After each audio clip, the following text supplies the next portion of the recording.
এই পরিমাণ মতন আদা, রসুন, কাঁচা লঙ্কা, ধনেপাতার পেস্ট বানিয়ে মাছটাতে ভালো করে মাখিয়ে 20 মিনিটের জন্য রেখে দিয়েছি। এটা হচ্ছে ময়দা আর কর্নফ্লাওয়ারের মিক্স। শুধু ময়দা দিয়েও কোট করা যায়। অনেককেই দেখেছি মাছে মশলা মাখিয়ে ডিমের মধ্যে দিয়ে দেয়। এতে কি হয়, মাছের গায়ে যে মশলাগুলো থাকে সেগুলো ঝরে যায়। আমি যে নিয়মে করছি সেই নিয়মে করে দেখো, এটাতে আরো ভালো লাগবে খেতে। আর এই দেখো বিস্কুট গুঁড়োর কোট করা সব মাছেতেই হয়ে গেছে। চলো এবার ভেজে ফেলি।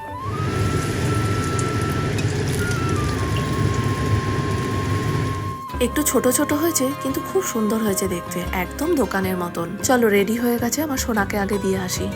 এনে খেয়ে দেখ, বল এটা কি? কিছুর কাটলেট নয়, ফিশ কাটলেট। পাপা ভেটকি মাছ এনেছিল না, ওটা দিয়ে কাটলেট করেছি। দেখ খেয়ে দেখ কেমন হয়েছে।